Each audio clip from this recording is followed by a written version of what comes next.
పరిశుద్ధ లేఖనాన్ని చదువుకుందాం. హబక్కుకు గ్రంథము 2వ అధ్యాయము 4వ వచన భాగాన్ని చదువుదాం. వారు యథార్థపరులు కాక తమలో తాము అతిశయపడుదురు, అయితే నీతిమంతుడు విశ్వాస మూలముగా బ్రతుకును. చిన్న ప్రార్థన చేసుకుందాం.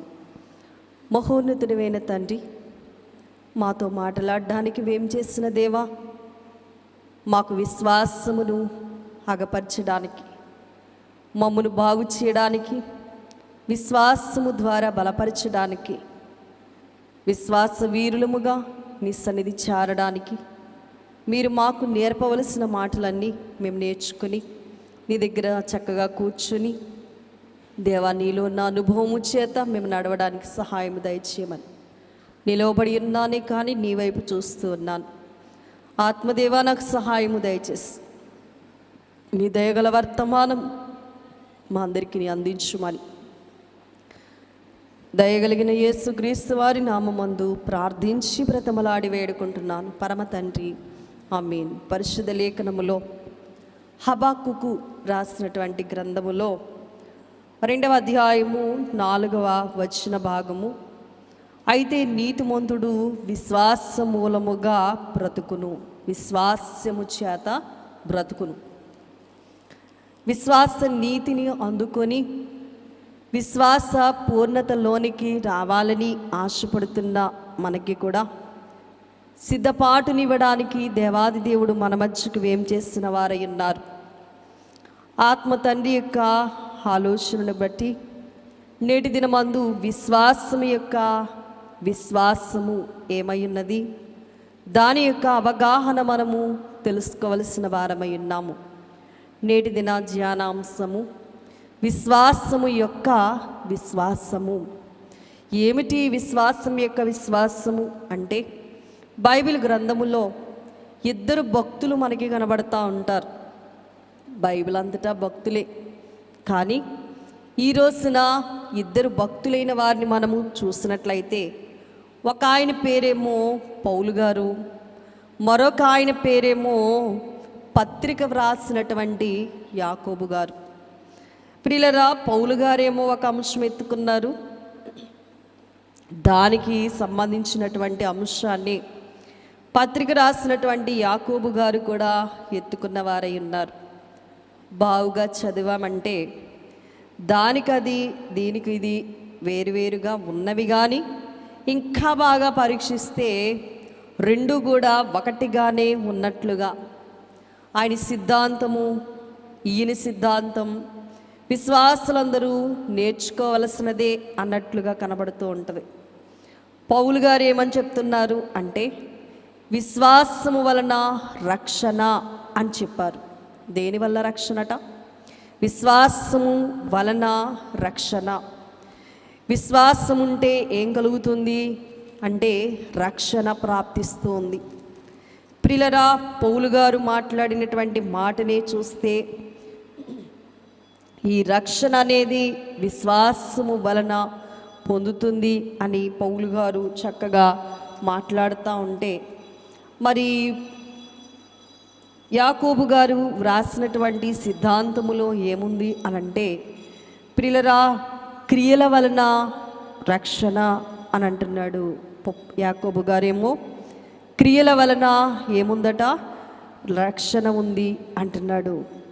మరి ఏమిటి ఈ రెండింటి యొక్క నిజార్థం అని మనము ఆలోచన చేసినప్పుడు, హెబ్రీలకు రాసినటువంటి పత్రిక భాగములో అపోస్తులైనటువంటి పౌలు 4వ అధ్యాయము 11వ అధ్యాయము 4వ వచన భాగములో, విశ్వాసమును బట్టి కయీను కంటే శ్రేష్టమైన బలి దేవునికి అర్పించాను. విశ్వాసమును బట్టట ఏమర్పించాడటండి?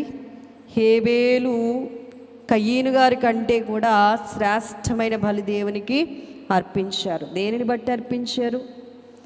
అందుకే పౌలు ఏమని వ్రాస్తున్నారు, ఈయన సిద్ధాంతం ఏంటి అని మనము ఆలోచన చేసినప్పుడు, విశ్వాసము వలన ఏముందట, రక్షణ. గ్రహించినటువంటి హేబేలు కయీను కంటే శ్రేష్టమైన బలిని దేవునికి అర్పించాడు. దేవుడు అతని అర్పణలను గూర్చి సాక్ష్యం ఇచ్చేటప్పుడు అతడు ఆ విశ్వాసమును బట్టి నీతిమంతుడు అని సాక్ష్యము పొందాడు. అతడు మృతి నొంది కూడా ఆ విశ్వాసము ద్వారానే ఏం చేస్తున్నారు? మాటలాడుచున్నారు.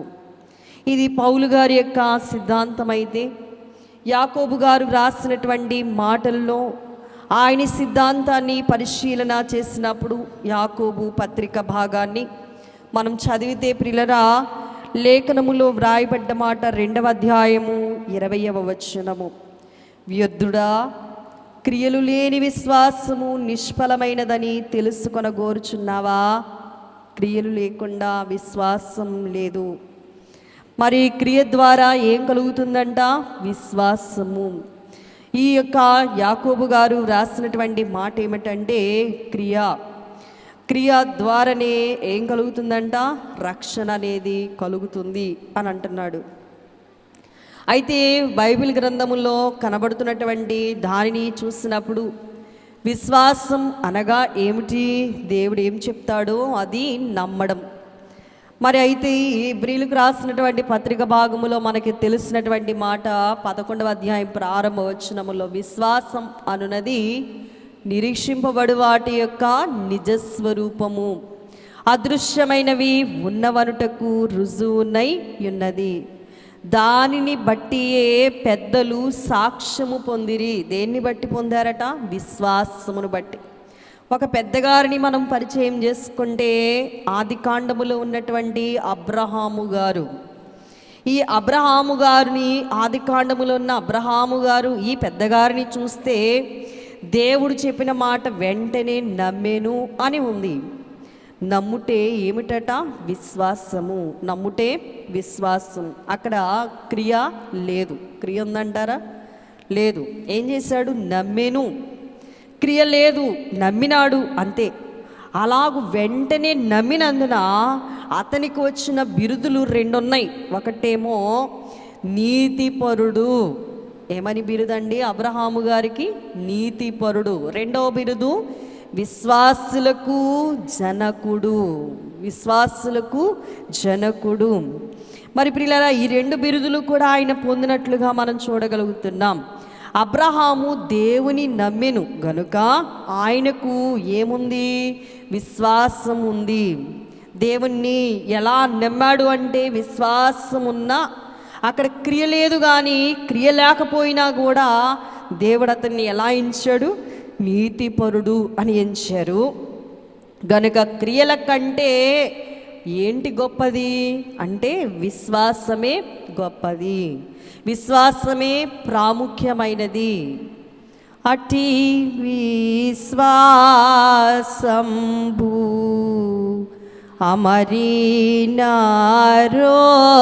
అమరినారోగికి ఎట్టి వ్యాధి అయినా ఎగిరి పోదా,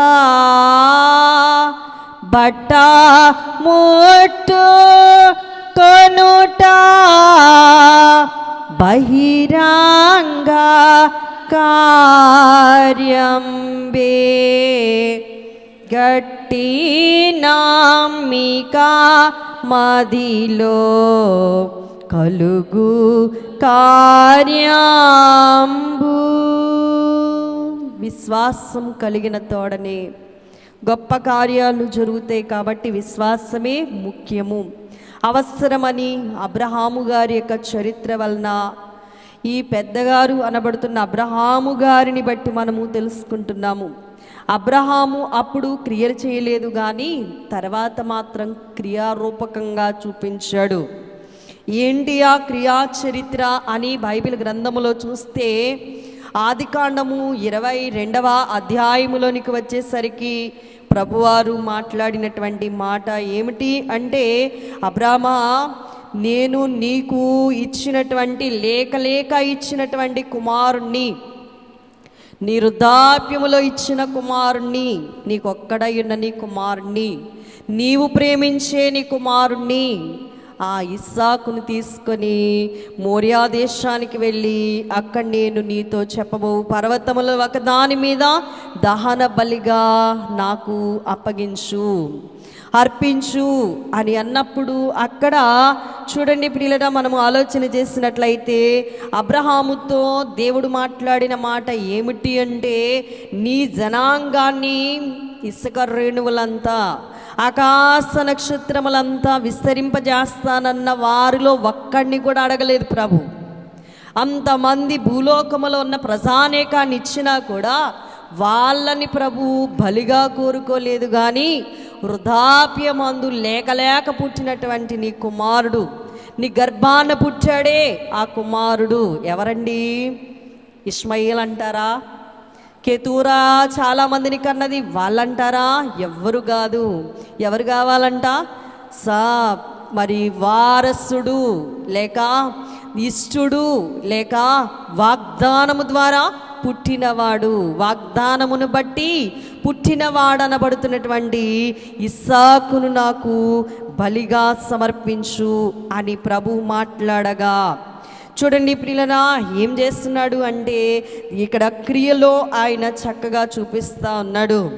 అందుకని వాక్యం చాలా స్పష్టంగా వ్రాసినటువంటి మాట, మరి అపోస్తులుడైనటువంటి పౌలు గలతీ సంఘానికి వ్రాసినప్పుడు 4వ అధ్యాయముల్లో మరి 23వ వచన ప్రకారము చూస్తే, అయినను దాసీ వలన పుట్టినవాడు శరీర ప్రకారం మాత్రమే పుట్టెను, స్వతంత్రురాలి వలన పుట్టినవాడు వాగ్దానమును బట్టి పుట్టెను. ఇప్పుడు ఎవరు కావాలి దేవునికి? వాగ్దానమును పుట్టినటువంటి కుమారుడు, వారసుని, ఇష్టమైన వాడిని ఏమడుగుతున్నాడంట? దేవుడు బలిగా ఇమ్మన్నారు. ఎవరిని ఇమ్మన్నారు? ఇస్సాకును బలిగా ఇమ్మన్నారు.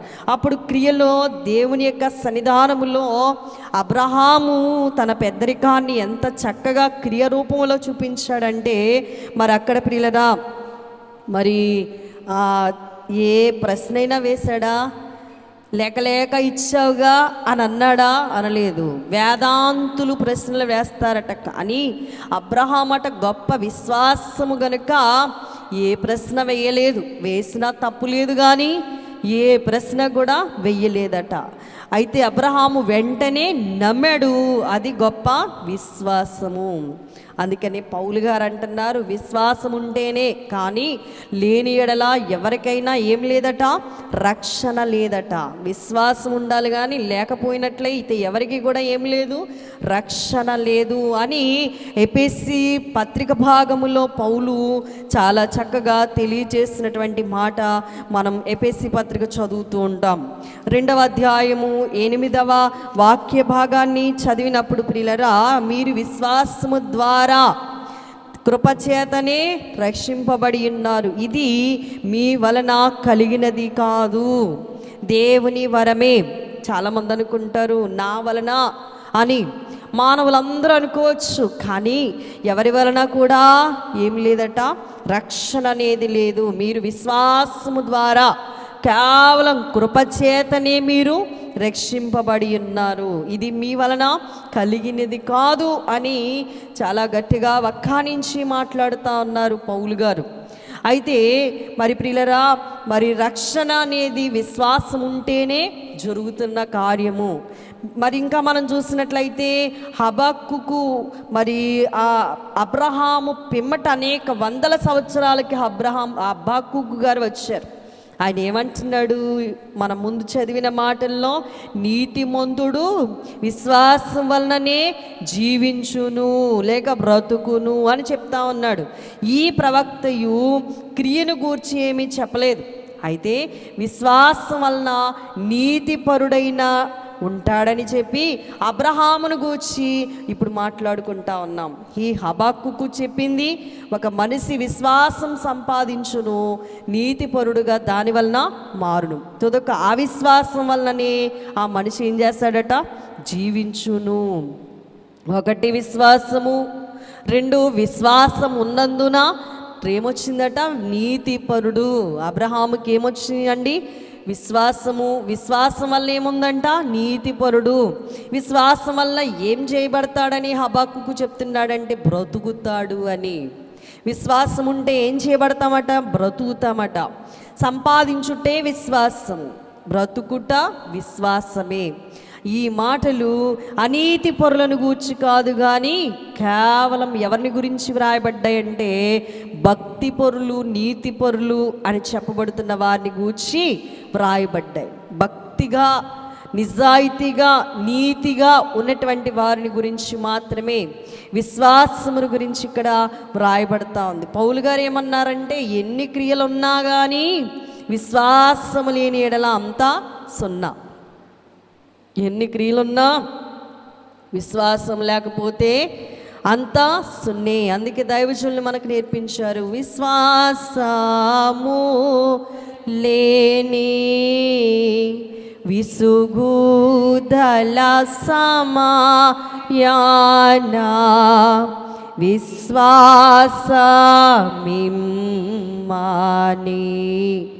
వేడుకొనుమో విశ్వమంతటి నీగా వించిన నీ తండ్రి విశ్వాసంభునుగా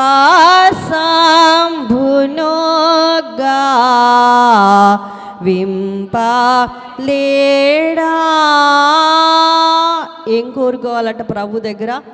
ఒకవేళ విశ్వాసము కాస్త అల్పమైపోయినా, అది స్వల్పంగా మారిపోయినా, అది పూర్తిగా లయమైపోయినా కానీ విశ్వమంతటినీ గావిస్తున్న దేవుని దగ్గరికి వచ్చేట, దేవా విశ్వాసము దయచేయమని ప్రభుని మనము అర్జించాలట. అప్పుడు ప్రభు మనకి ఏమిస్తారు? విశ్వాసం ఇస్తారు. ఒక రోగిని ప్రభు దగ్గరికి తీసుకుని వచ్చినప్పుడు, పుట్టుకతోనే గ్రుడ్డివాడిని తీసుకుని వస్తే నమ్ముచున్నారా అని అంటే, ప్రభువా మాకు ఏమి రాకుండా చెయ్యి, అపనమ్మకము రాకుండా చెయ్యి. మరి ప్రియులరా, మనం ఆలోచన చేయాలి, మనలోనికి ఏమి రాకూడదంటే అవిశ్వాసం అనేది రాకూడదు. వచ్చినా కూడా ప్రభువుని అడగాలి, ప్రభువా నీ దగ్గర కూర్చున్నాను, నీ జాస్తే కలిగించు, నీ దగ్గర కూర్చున్నాను, నీవు బాగు చేస్తావని నేను వచ్చి ఉన్నాను. నాలోనికి అల్ప విశ్వాసము రానియొద్దు, సందేహము పుట్టనియొద్దు, అనుమానము రానియొద్దు. విశ్వాస తలంపు, విశ్వాసనీయత, విశ్వాస పూర్ణత నాకు లభించినట్లుగా నా పైన నీ ఆత్మను ప్రసాదించు అనంట. విశ్వాస వీరులముగా జనకుడైనటువంటి అబ్రహాము గారిని బట్టి మనమందరము కూడా వేడుకోవలసిన వారమై ఉన్నాము. అయితే ప్రియులరా, మనము ఆలోచన చేసినప్పుడు క్రియ ఉండాలి, కానీ క్రియ లేకపోతే విశ్వాసం ఏమవుతుందట? సున్నా. క్రియలు లేని విశ్వాసం మృతం అని అన్నారు. అయితే ప్రియులరా, బేదలకు నీవు సహాయం చేయవు అనగా బేదలకు సహాయం చేసే క్రియ లేదు. అయితే దేవుని యందు నీకేముంది? చాలామంది గుణగణాలు ఇలా ఉంటాయట. ఎలా ఉంటారంటే బేదలకు సహాయము చేయరు, కానీ బేదలను కనికరించే క్రియ లేదు. అయినా కూడా నీవు నీతిపరుడవే, విశ్వాసవే అని ఇక్కడ పలుకుతా ఉన్నాడు. ఇక్కడ గొప్ప తర్కం కనబడుతుంది. రెండు కలిపి వేయాలి. మనిషికి విశ్వాసం, క్రియ ఉండాలి. క్రియ లేకపోతే విశ్వాసం ఏమైపోద్దంటే సున్నా. విశ్వాసము లేని ఎడల క్రియ సున్నా. పూర్వకాలమందు డాక్టర్ మార్టిన్ లోదరట బైబిల్ అంతా చదివి హబక్కుకు వ్రాసినటువంటి ఈ 2-4 గట్టిగా పట్టుకునంట, ఇదే నాకు కావాలి, ఇదే బోధిస్తానంట. మరి అది బోధించేవారట. ఏం చెప్పాడంటే, నీతిమంతుడు విశ్వాసం వలన జీవించును, కానీ క్రియల వలన కాదు అని చెప్పారు కదా డాక్టర్ మార్టిన్ లోదర్ గారు. మరి ప్రియులరా, విశ్వాసం గొప్ప అవసరం అని చెప్పాడు, కానీ క్యాథలిక్కులు RCM ఆచార క్రియే గొప్పదని వారు బోధిస్తారు. పరమనుకు వెళ్ళినటువంటి భక్తులు ఆచార క్రియల వలన మోక్షం అని బోధించారు. అందుచేత మార్టిన్ లోదర్ మొదట్లో అలాగు చేశాడట. రోమా పట్టణం వెళ్తేనే మోక్షం అని వారు బోధించారు కాబట్టి లోదర్ గారు అట్లు చేసి చూశాడంట. కానీ ఆత్మకేమి లేదు, తృప్తి లేదు. ఆచారాల్లో ఏమి లేదు, తృప్తి లేదు. ప్రియులరా, మోక్షం లేదు.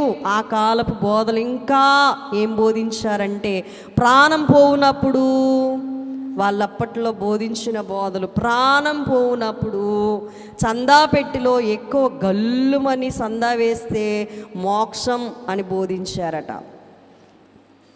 ఆచార క్రియలు చేస్తేనే మోక్షం అని వారు బోధించారు. ఆచార క్రియలు చూసట చేసిన మార్టిన్ లూథరు ఆచార క్రియల వలన మోక్షం కాదు, కానీ దేని వలన?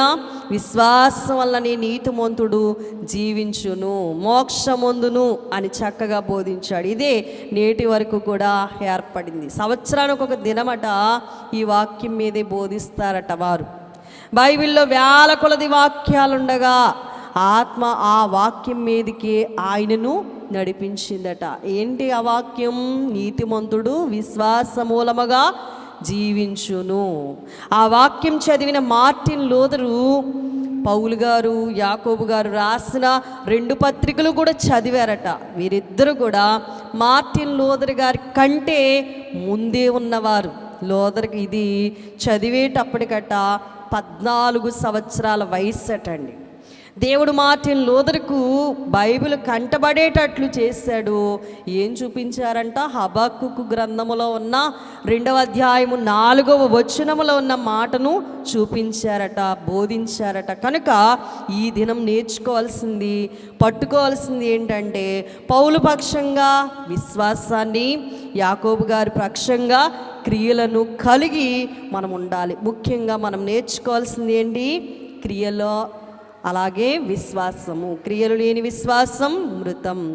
ఏ మతం వారైనా వారు మంచివారా లేదా, వారిలో మంచి ఉన్నదా లేదా, వారు మంచి క్రియలు చేస్తున్నారా లేదా అని పరీక్షించుట కంటేనట వారు ఎంత మంచివారైనా క్రీస్తులోనికి రాకపోతే ఏం లేదు, మోక్షం లేదని బోధించాలట. వారు మంచివారు కనుక మంచి తనముందేమో కానీ దేవుని యందలి ఏమి లేదు, విశ్వాసం లేదు. విశ్వాసం లేకుండా ఏమి లేదు, రక్షణ లేదు. రక్షణ లేకుండా ప్రభువారికి అందరూ. కనుక నేనెంత మంచిదాన్నో, ధర్మం చేస్తాను, నాకు మోక్షం ఉన్నది అనుకునే వారికట ఏం లేదంటే మోక్షము లేదు. అందుకే ప్రియులరా, ఎందులోనూ కూడా ఏమి లేదంటే మోక్షం అనేది లేదు. దేనిలో ఉంది? విశ్వాసము ద్వారా. క్రీస్తు నా సొంత రక్షకుడు అని నమ్మి ఆయన్ని విశ్వసించి అంగీకరించినప్పుడే మనకేం కలుగుతుందంటే విశ్వాసము ద్వారా రక్షణ కలుగుతుంది. దేవుని యందు విశ్వాసం ఉంచుటే మోక్షం అని పౌలు గారు రాశారు. దేవుని యందు విశ్వాసం ఉంచుట తెలియకపోతే పై సత్క్రియలన్నీ కలిగినా కూడా ఏమి లేదండి, ఏమి లేదట, మోక్షం లేదు. అందుకే దైవజనులు అన్నారు, ఎన్ని తిరిగినా పోవు పోవు పాపంబులు, ఎంత ఏడ్చినా పోవు పోవు, ఎన్నాళ్ళు పుణ్యక్రియలేన్ని చేసినా పోవు, ఎన్నాళ్ళు పుణ్యక్రియలేన్ని చేసినా పోవు, అన్నీ చేసిన క్రీస్తు నందు నమ్మినా గాని దేవాదేవుని మ్రొక్కాలెండి ఓ ప్రియులారా, దేవరాజుని కల్వా. ఎందులో ఉందంట? యేసేను నమ్మితే మాత్రమే రక్షణ ఉంది, మోక్షం ఉంది. కనుక ప్రియులరా, యేసుక్రీస్తు వారిని నమ్మడములోనే మనము రక్షణ పొందుతున్నాము. అబ్రహాము తన విశ్వాసమును లోకానికి బయలుపరచుటకు కుమారుడు పుడతాడంటే ఎట్లు నమ్మేనో, బలివ్వమంటే కూడా అలాగే నమ్మి ఏం చేశాడంట? దేవుణ్ణి నమ్మి కత్తెత్తాడట. అబ్రహాము దేవుని ఒక సంగతి అడుగుట న్యాయం, కుమారుని ఇస్తానని ఇచ్చావు, యుక్త వయసు వచ్చింది, వివాహం చేయాలి కదా, ఆకాశ నక్షత్రాలంత విస్తారంగా వృద్ధి చేస్తానన్నావే, ఇప్పుడు బలేయమంటున్నావా అని అడగవలసింది. అడిగి అలాగూ తన విశ్వాసాన్ని బలహీనపరుచుకొనకుండగా ప్రశ్న వేయక ఏమనుకున్నాడంటేనంట, బూడిదలో నుండి కూడా దేవుడు మరి తన కుమార్ని బయటికి తెచ్చి ఆకాశ నక్షత్రం అంత గొప్పగా వృద్ధి చేస్తాడనంట. అంతగా నమ్మారట. ఎవరు? అబ్రహాము గారు. అట్లు దేవుడు చెప్పలేదు, కానీ అబ్రహాం మాత్రం నమ్మారు. గ్రుడ్డిగా పిచ్చిగా ప్రభుని నమ్మారు. విశ్వాసాన్ని వృద్ధి చేసుకున్నాడు. అదే గొప్ప విశ్వాసం. మొదటి విశ్వాసం. రెండవది విశ్వాసపు క్రియ, అదే క్రియా విశ్వాసం. మూడవది విశ్వాసం యొక్క విశ్వాసము. దేవుడు అబ్రహాము యొక్క కుమార్ని సంతానాన్ని నక్షత్రాలంతా చేయుట అట్లుంచింది, కానీ అది జరగకముందే అబ్రహాము విశ్వాసానికి విశ్వాసులు పుట్టి శరీర సంతానము కంటే విశ్వాస సంతానం గొప్ప సంతానం అయిపోయారు. బైబిల్లో ఒక మాట వ్రాయబడి ఉంటుంది, అబ్రహాముకు దేవుడు రాళ్ళ వలన బిడ్డలను పుట్టింపగలడు. దేవుడు గొప్ప కార్యములు చేస్తారని అబ్రహాము నమ్మారు. అట్టి విశ్వాసం కలిగి ఉన్నందువలననే కుమారుడు కలిగిన తండ్రి అగుట కంటే విశ్వాసులు కలిగిన గొప్ప తండ్రిగా అబ్రహాము గారు పేరుకొచ్చారు. పౌలు విశ్వాసానికి విశ్వాసం ఉండాలని వ్రాసిను, శిష్యులను విశ్వాసమును వృద్ధి చేయండి ప్రభువా అని ప్రార్థించారు. పాఠంలో విన్నట్లు మనందరి విశ్వాసం క్రియలు వృద్ధి అయిన ఎడల మోక్షము రాకడ భాగ్యం మనకి లభిస్తుంది. కాబట్టి మనం ఏం కోరుకోవాలి? ఇప్పుడు విశ్వాసము. దేవుని యొక్క సన్నిధానంలో కూర్చున్న మనము విశ్వాస వీరులముగా పేరొందాలి. దేవుడు సమస్తం చేయగలరని పూర్తిగా నమ్మాలి. అప్పుడే మనల్ని దేవుడు ఏం చేస్తారు? బాగు చేస్తారు. సొససాల్లోనికి వచ్చినటువంటి మనము విశ్వాసము చేతనే ప్రభు వైపు చూస్తే దేవుని ద్వారా సమస్త కార్యములు కూడా పొందగలము. అట్టి రక్షణ రాకడ భాగ్యములు అందుకోవడానికి మనం వచ్చి ఉన్నాము. అబ్రహాము గారికున్న విశ్వాసం ఎంత గొప్పదో, అలాంటి ఆయన పిల్లలముగా పిలువబడుతున్న మనకు కూడా అలాంటి గొప్ప విశ్వాసం మనం కలిగి ఉండాలట. జబ్బు బాగు చేయకపోయినా పర్వాలేదు, కానీ విశ్వాసాన్ని మాత్రం ఏం చేయకూడదు? పాడు చేసుకోకూడదు. ఒక్కొక్క పర్యాయం అట అల్ప విశ్వాసం వస్తూ ఉంటుందట. ఏంటి అల్ప విశ్వాసం అంటే? కొన్నిసార్లు విశ్వాసులను కూడా భ్రమలో పెడుతుంది సాతాను. ఏమని అంటే, దైవజనులు అన్నారు, నీకు మోక్షము లేదని మాట నిత్యము వినబడుచు ఉండు. నీకు మోక్షం ఎక్కడిది, నీకు మోక్షం ఎక్కడిది అని వినిపించేటట్టుగా చేస్తుందట. కానీ నాకు మోక్షము నా ప్రభువుని బట్టి కలదు అని విశ్వాస వీరులమైన మనం ఏమనుకోవాలట? నా ప్రభువుని బట్టి నాకు మోక్షం లేకుండా పోదు అని అనాలట గట్టిగా. నాకు ప్రభువుని బట్టి మోక్షం ఉంది అనాలట. డాక్టర్ మార్టిన్ లూథర్ గారు అలానే మరి చెప్పారు కనుకనే మార్టిన్ లూథర్ గారికి ఈ రోజున మనం చెప్పుకుంటున్నాం. పాపాల జాబితా తీసుకొచ్చి సాతాను మరి అన్నదట, నీవు పాపివి అని. కానీ మార్టిన్ లూథర్ అన్నారు, నేను పాపినే, కానీ నా ప్రభువు నా పాపాలన్నీ భరించేశాడు, ఇప్పుడు నేను పాపిని కాదు. అదే ఫాదర్ ఎం దేవదాసయ్య గారు అన్నారు, దేవుడు మాట్లాడగా పాపివని నీకెవడు చెప్పాడు? పావనుడవై ఉండగా శాప మరణం తీసేసిన, చావును చంపేసిన క్రీస్తును మనం కలుగున్నాము. కాబట్టి మనం గర్వంగా విశ్వాస వీరులముగా మనం దేవుని వైపు చూడాలి. ప్రియులారా, అల్ప విశ్వాసం రాకూడదు, సందేహం పుట్టకూడదు, అనుమానాలు మరి ఇవన్నీ మనలో నుండికి రాకుండా జాగ్రత్త పడాలి. అప్పుడే వచ్చిన పని ఇట్టే అయిపోతుందట. దేవుని సన్నిధిలో కూర్చోవడానికి రాకముందే మన కార్యాన్ని దేవుడు సఫలపరుస్తారు. అలా చేయాలంటే ఆయన మీద విసుగుదల రాకుండా విశ్వాసం కలిగి నిత్యము జీవిస్తే ఖచ్చితంగా దేవుడు మనకి ఆశీర్వాదాలు ఇస్తారు. అట్టి ధన్యత, దీవెన, ఆశీర్వాదము విశ్వాసం యొక్క విశ్వాసం ప్రభు మనందరికీ దయచేయును గాక. ఆమేన్. మహోన్నతుడానికి వందనాలయ్యా, మహాగణుడానికి స్తోత్రములయ్యా.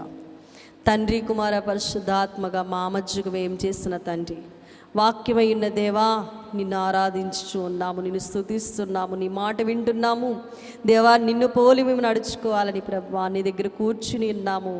శారీరకంగాను స్వస్థపరచండి, ఆత్మీయంగా మేలుతో మమ్మల్ని నింపి దేవా నివారసులముగా ఆశీర్వదించి విశ్వాసంలో ప్రభువా వృద్ధిని మాకు దయచేయమని యేసుక్రీస్తు వారి ఉన్నత నామమందు ప్రార్థించి బ్రతమలాడి వేడుకుంటున్నాను పరమ తండ్రి. ఆమేన్. మీ అందరికీ మరణాత.